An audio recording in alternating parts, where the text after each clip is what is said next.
Hi, good day, everyone. My name is Andrew, and I'm just here today on Know the Truth. And yeah, sorry, I just pulled over just to make a quick thought, to give a quick thought on the issue concerning the gentleman who wants to be now known as Caitlyn Jenner. You may know better than I do, but I see there's a problem that is being misunderstood within this case. A man apparently who wants to be now addressed as a woman, and I've been listening to some comments over over the radio and on the papers, the TV, on the street, and so on concerning this gentleman. And some people might even say, "Why call him a gentleman?" But for respect, he's still a human being, and this is part of the argument. One, I first want to let you know that we addressed every human being and as a human being, right? So I will not belittle him or cause anyone to or promote any type of violence towards anyone, right? But to love everybody. And this is part of the issue, which people will use the word love to cause someone else to shut up or to shut someone else up who has difference in opinion. And I noticed one of the words been pushed around besides love is feeling. If he feels this way, it's a feeling, and they're not really standing on that word or really taking inventory or thought about the word feeling. How could I was thinking about, in a lot of arguments, you bring up the word feeling, and someone will say, yeah, but that's just your feeling when it concerns what is reality. And the reality is, he's a man. If he was to do a DNA test without being seen, it will show up to be a man with the man chromosomes and male chromosomes, and he won't be able to hide, regardless of his outward appearance. A thought that came to me today: if I put ice cream on a snake's head, it doesn't become an ice cream cone, it's still a snake. If I put a lipstick on a pig's mouth, it doesn't turn the pig into a beautiful princess, but it's still a pig. So dressing up or changing your outward appearance and encouraging everyone else to call you something other than what you are doesn't mean you are suddenly transformed. You are more or less, we are encouraging ourselves to walk in a life of diluted sorry for making not picking the right word, but walking in a life where the situation is not true, right? Basically living a real lie, right? Encouraging everyone to address us as being something which we weren't necessarily born in a physical way as. So I know people will bring up a lot of arguments, but there's still an argument to be had here. If we were to be called something, when I was a little kid, I wanted to be Superman. And I could have run around with a cape on my back all day. I felt like I could fly. I believe I could have flew. But at the same time, it wasn't true, right? They have a lot of people who are suffering with anorexia, sorry, and they believe that they are fat when they weigh less than 80 pounds, less than 50 pounds, right? They believing something, believing yourself to be something doesn't make you become that thing, right? They use words like, I feel that I am trapped in a man's body. I feel like a woman. If you were never a woman, what makes you think that's the way a woman feels, right? So many things. And we are so hypocritical, we will encourage them to pursue a illusion, right? We will encourage them to live a diluted or a diluted or polluted, I don't even know how to, but did you know the word I'm trying to say? Life. And we have to be honest. If we want to use the word love, we have to correct and encourage people in love. Now, we live in a society now where we pick and choose what we consider ethical and now moral. That's because we'll use the thing since he's not hurting anyone besides himself, right? Since he's not hurting anyone, we have no right to be in his bedroom. But they just awarded the gentleman an award for courage, right? And this is just what I heard. I didn't see it myself. I saw little clips on the news and I heard a little bit on the radio, and the word which was used was courage. So I could be corrected. I stand to correct. But the word which the award represent is a sense of courage. And then they were using stuff as being, he was being very courageous because plenty people are being persecuted, or a lot of suicides are being had because of the lack of understanding of the way people feel. And that may or may not be true, but a lot of people commit suicide for a lot of different reasons. And that don't necessarily mean we have to run out and change the way to change the way they live. What it may take us to understand what's going on, so we'll make the correct changes, or the correct diagnostic correction on the person's life. So what I'm getting at is this: if I believe that I am something, there are other reference points that I can look at to see what, or to draw a conclusion what I am or what I'm supposed to be, right? Understanding that I may feel one way, but I am not. I can feel like an elephant, but still I'm a human being. I could sometimes use this. I feel strong like a lion, but I'm still a human being. We use terms to define particular feelings, but those terms doesn't change the reality of who I am. So now what we are tending to do, we are tending to go with the gifts of medical science to try to manipulate the natural body, to conform the natural body into the way that I feel. Now you will see people cutting themselves. They will see people changing the way their tooth is grown. They'll make cosmetic changes to look a certain way, because they feel a certain way.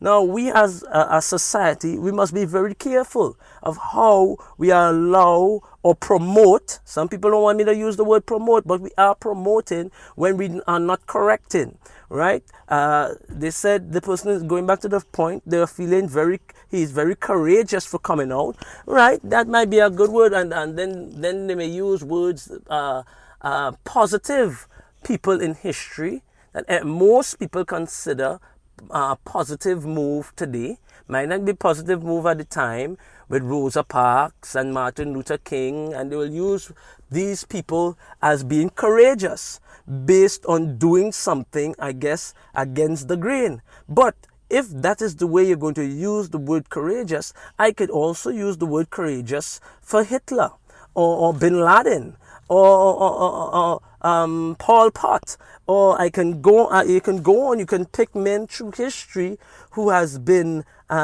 done things against the grain, right?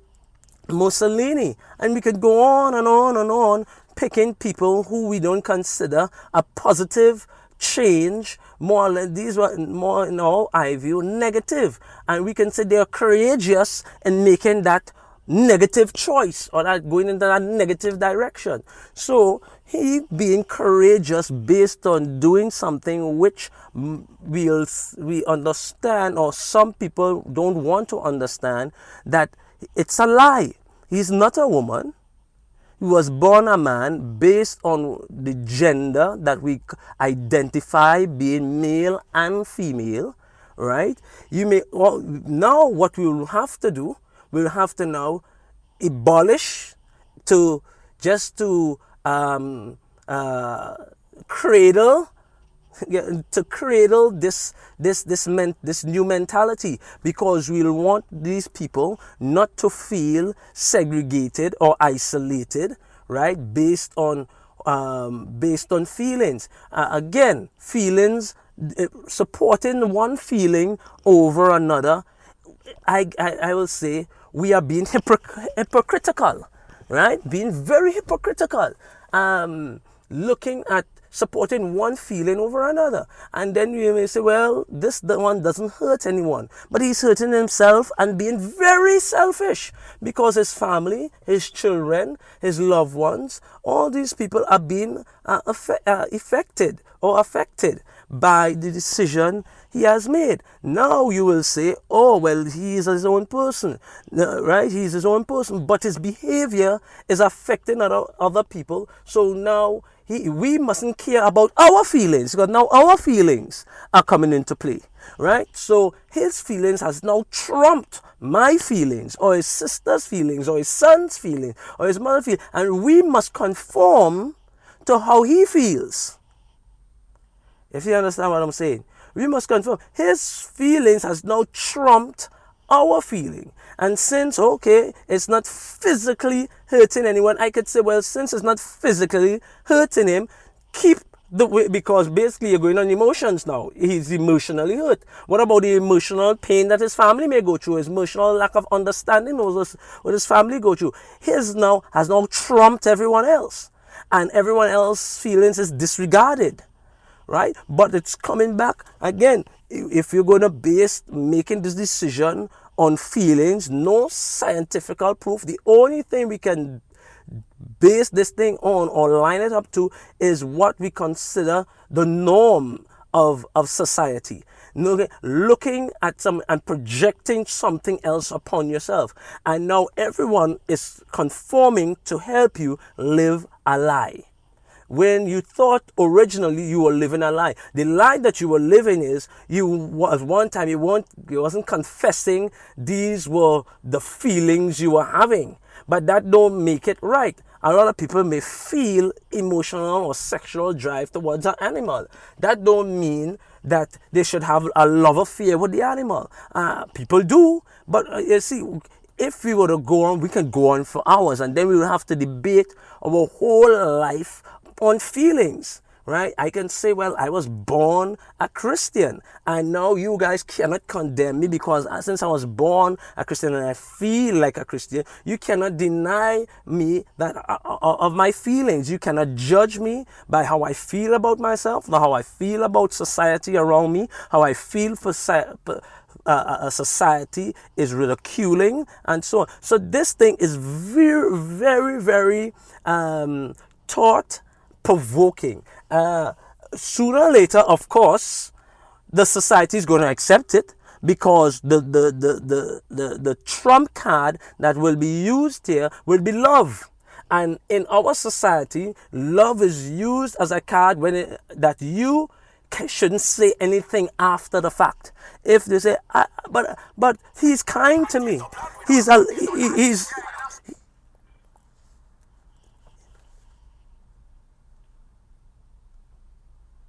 yes, sorry. He is kind to me. He's a lover to me. He's a friend to me. All these things. When this card is used, people misunderstand, or they will withdraw their feelings because we don't really have anything to draw to, right? We don't have anything to draw to. But at the same time, I want you to understand that if we continue, sorry for the distraction because my phone is ringing. I told you before, I'm actually in the car just bringing my thoughts concerning this new and upcoming promotion. I'll use the word again, promotion of a lifestyle based on someone who feels strongly that they are a woman on the inside. Right? But physically, they were born a male. Now, they will say naturally they were trapped in a woman's body. Never being a woman, never being a woman, have no real idea of what it is to be a woman, and never will. May look like a woman, but will never will understand the full dynamics of being a woman. Right? And this thing could go on for and it will go on. Men gonna have to understand, or the world will have to understand, that if we're gonna allow feelings now to make our choices just based on feelings, and neglect the reality of our upbringing.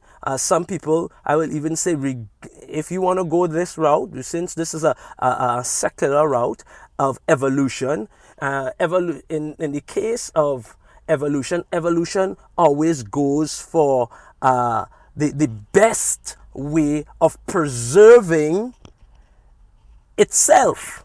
Evolution is about self-preserving of its own well-being. And in this case, it cannot self-preserve. It's dead before it gets out the gate, right? Evolution promotes self-preservation. And if you want to stay true to evolution, this is basically cutting off the head of the horse before the horse is able to reproduce, right? And we're running into this wall. When society understands that this dead end that we are heading down is unproductive, I believe it's going to be too late, right? We're going to use the card love, so we will shut people up. Well, you should love him, you should care for him. Yes, we should, but that don't mean we have to accept what he's doing. And we're going to be forced by society to accept it, and to teach it, and to promote it, and to push it, right? And before you know it, everyone else who it has offended, affected, hurt, has now been cast at the side as being incooperative, haters, maybe even terrorists. You go on, you name it. We have seen this before. This came up not with, they try to draw the comparison with the blacks and how the blacks were once oppressed, right? Trying to draw this comparison, but I think it will be more compared with the gays and the lesbian movement. When they first came out, people they came up against this type of opposition, but when it was more promoted, accepted by government, by the people, based on love, under the guise of love, and eventually it's now more accepted. It will be considered a hateful move, an uncaring move to say you disagree publicly and openly with their lifestyle. And I believe this is the same thing going to happen. And this was one of the things we as believers were already aware of that's going to happen. When one gate is open, you cannot deny the rest, because they're going to come under the guise of love. When the man who decides to love his cats and his dogs and want to marry them, how you could deny them based when he says he loves, right? Love is now used as the trump, which overwhelms and overtakes the natural and I'm sorry, the word just escapes me right now, but I hope you get the point that I'm driving home. I know my argument will never be 100% sound, because someone else with stronger feelings and a stronger emotion will try to pinpoint words that I slipped in and I misunderstood or I mispronounced or something, to dissect, to promote again the same lifestyle, an unproductive lifestyle. No matter how you promote it, it will continue to be unproductive. It will not promote new life. It cannot produce new life. It could only borrow from life that already exists, right? So we will be encouraging a sterile society, a society broken, a society misfunctioning, that the misfunction will now become the norm, right? The longer we stay operating on one cylinder, is the more we will believe we're supposed to function on one cylinder. Right? If you live in the dark long enough, you'll believe that's as much light that exists. So if you are still wary and not sure about decisions that are being made, I'll tell you what was once wrong will now become right. There's so what's wrong with that. You will go old fables and so on. Yes, sooner or later I will be the minority. Sooner or later I will be the one who is hateful and bitter. But I'm telling you this in love. In love as we know love to be. In spite of who you are or what you're doing, I still love you. But that doesn't mean what you're doing is not hurtful to yourself and those who are close to you. That doesn't mean we don't care about you. That doesn't mean because I love you, I will encourage you or I would ignore the things that you're doing, which could be detrimental, not just to yourself, but to society, younger children. That doesn't mean when you do it, suicide will automatically stop. Right? I hope you understand what I'm saying today. For those of you who will not change, I will not understand, I pray, maybe you won't want my prayer, but I pray that you will see that I love you and I care about you. And in spite of our differences in opinion, I will not hurt you. I will not physically promote any harm towards any one of you. I believe that you are born and shaped in the image of the true and living God. So I shall not promote damage, nor hurt, nor attack against your life. I want you to live and not die to declare the love of the Lord. Love you today. Be good. I hope you will have a blessed day. Have a blessed evening. Be encouraged. And hope that we will meet again soon. Okay, bye.